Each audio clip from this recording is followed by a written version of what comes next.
ayan. So, voltage, 15 lang. So, on natin si feed pump. Mandar. Hindi natin mamatay.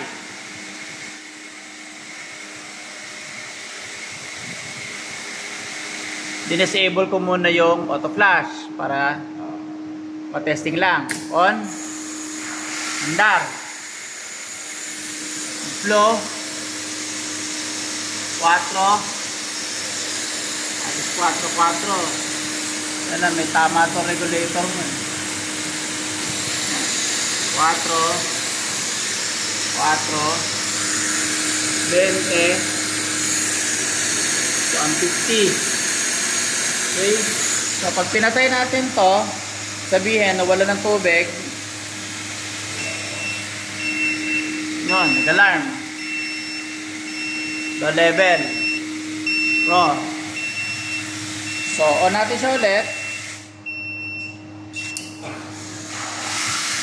So, mandar. So, gumagana yung safety na low level. Yan. Siya. Okay. What if nagbakwash 7 AM? So, ibabakwash natin to.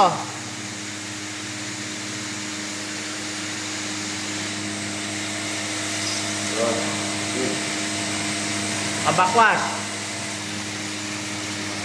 Matay. Matay. Yung motor, tahimik. Zero pressure. Tayo na natin to. Okay. So, patayin natin yung tubig para hindi umigop ng asin.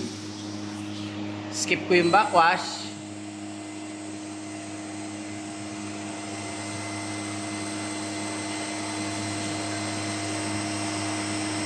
Kanina humigop ng konti na asin eh. Biglang bumagsak yung flow, nakita ko agad eh.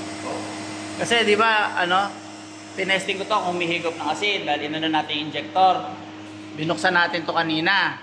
So para ma-check humihigop ng asin. Tsaka nagbabalik ng tubig para ma-access mo yung tornilyo dito. Hinahirapan tayong tornilyo dito sa likod. Kaya kailangan mo kalasin to.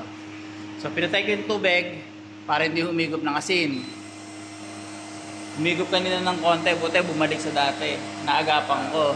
Tapos pinlashing ko ng 3 minutes. Skip. Skip.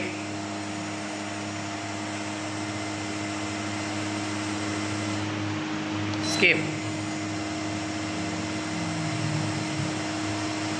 So ngayon, tapos na yung backwash. May service, may running lights, naka-service position na siya.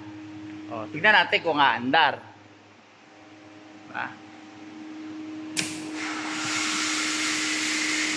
Okay. So, ganun pa rin yung flow. Taas pa rin. So,